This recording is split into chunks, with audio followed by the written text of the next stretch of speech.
Well, sadly, it didn't work. This is the airbox for a Ford Contour.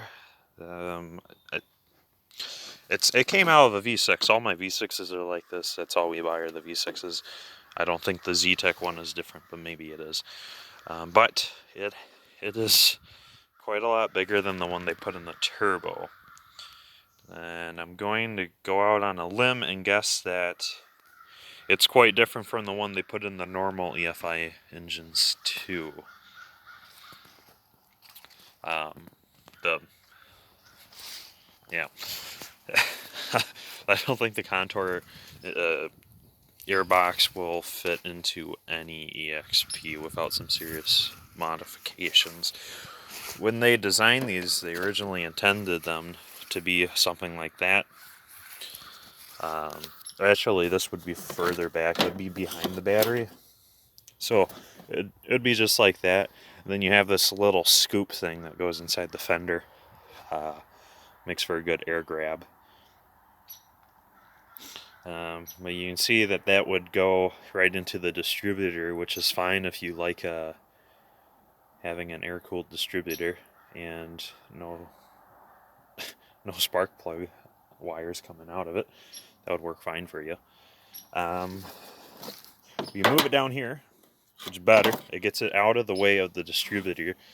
However, it does put it directly in the way of the turbo, which is fine because then you look, now you're only feeding 3 inches of rubber connector straight to your turbo. Except it interferes with your radiators. I think that's the inlet.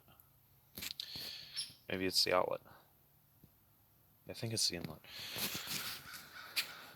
Or is it the outlet? Whatever. The scoop would have to go because obviously there's just not enough fender here.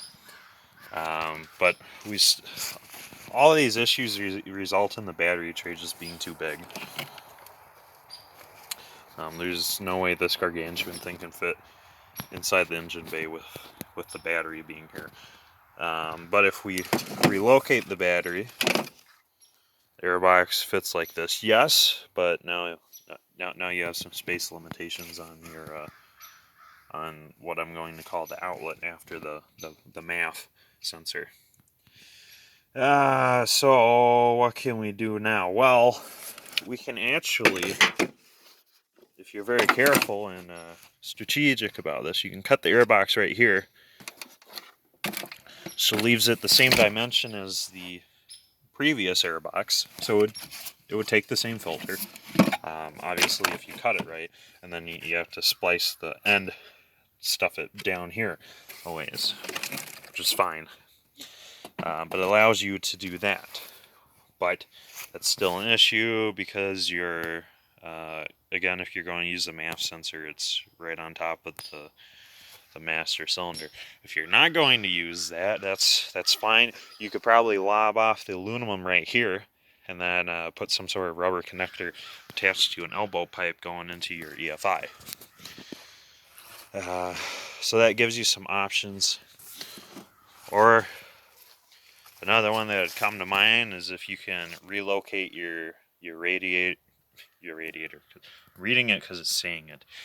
You can relocate your coolant reservoir. I'll put this here, which is really good actually. If you're going to do EFI, but then you have to figure out where the heck you're going to put your coolant reservoir because it needs to be right next to the radiator. And if you have an 82 or 83, this is also where your washer fluid reservoir is. But that could be relocated if you switch to an 84 on up. It moves it into the cowl.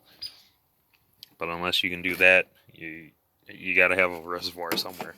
But this is probably the ideal place for like a Contour airbox if you were to go that route. You have plenty of room this way.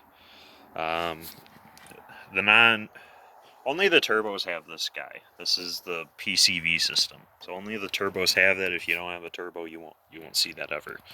So that's not an issue. That wouldn't be in your way like it would. And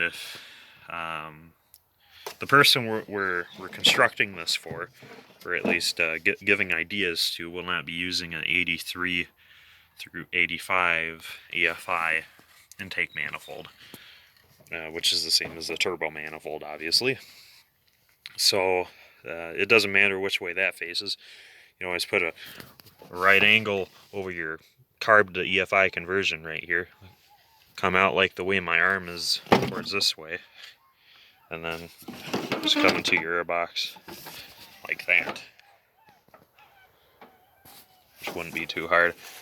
And if with the coolant reservoir out of the way, you'd be able to stuff this guy underneath the, I'm going to call it the subframe. That's what I call the framing supports that host the inner wheel wells, the strut towers, radiator support, all of that. The inner, the subframe. This can sneak underneath the subframe, and then it keeps it away from your alternator belt and your engine mount. And then again, you can shorten this guy on the end here. This last 3 inches is pointless. Except to fit a bigger filter, but you don't necessarily need that.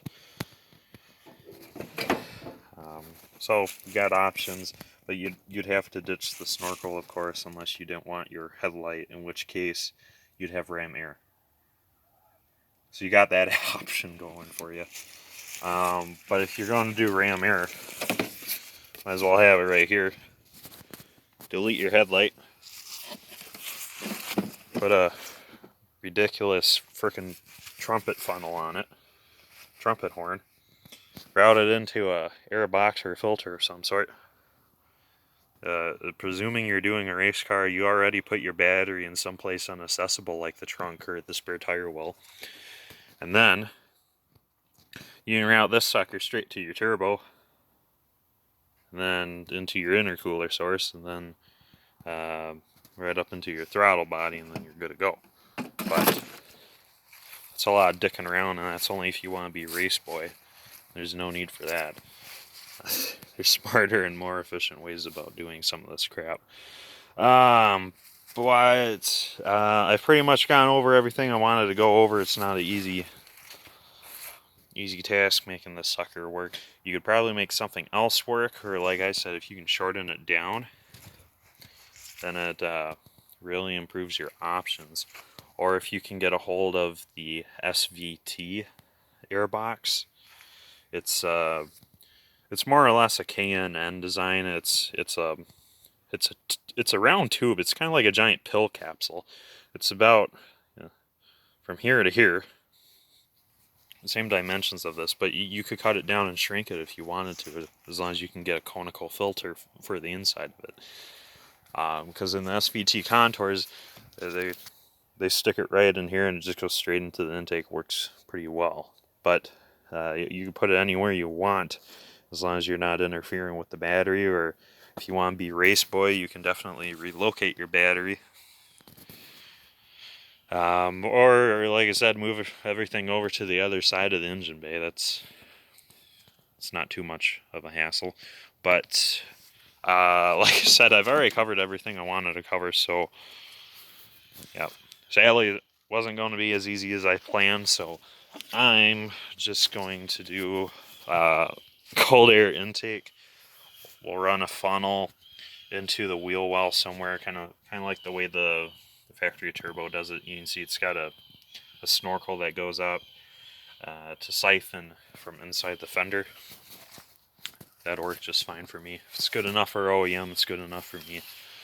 Especially if I can put a big old filter on the end of that thing.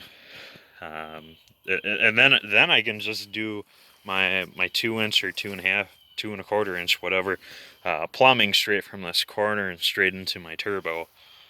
And then I just route that into an intercooler.